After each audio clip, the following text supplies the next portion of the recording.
Hello everyone! Ayan, kumusta po sa inyong lahat? So for today's video ay tara at samahan niyo po ako magluto nitong ating isa na namang napakasarap na lulutuin para ngayong umaga. So ito yung aming breakfast. So naisipan ko lutuin itong ating tuna nuggets. So may napanood ako guys sa isang video na niluto yung ganyan at sabi ko, try ko nga kung masarap talaga.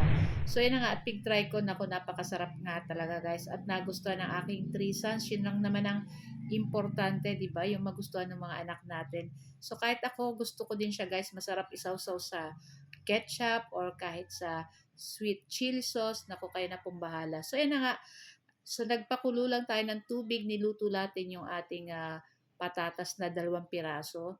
So binalatan lang natin iyan tapos pagkaluto ng ating patatas, pigmash ko lang yan or dinurog na pinong-pino. Ayan.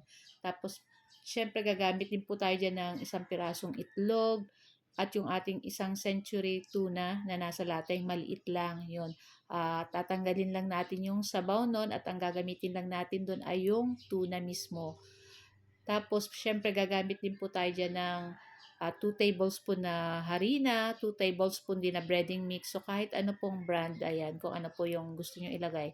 Syempre, hindi mawawala yung ating salt, pepper, yung ating garlic, yung ating onion. Syempre, importante po yun. So, kayo na pong bahala kung ano pa ang mga gusto nyong ilagay na pampalasa sa ating tuna nuggets. So, pwede rin po to guys gawin sa chicken. Ayan. Next time, gagawin ko naman siya guys sa chicken. Ayan. Or sa pork. Kasi masarap talaga guys. Ayan. Ngayon, syempre ano lang natin yung ating tuna nuggets. Pig style ko lang ng ganyan. So, parang pabilog. Hindi ko maintindihan. Parang bilog. So, pwede pong kahit anong gusto nyo. Square, oblong. So, kayo na po bahala. Pwede din to guys pambaon sa school ng mga anak natin. At the same time, healthy pa. Siyempre, may malunggay, may patatas. O, diba? Pwede nyo pa rin siguro yan lagyan ng carrot kung gusto nyo. So, yan na nga at luto na itong ating first batch. Niluto ko lang yan ng side to side hanggang mag-golden brown.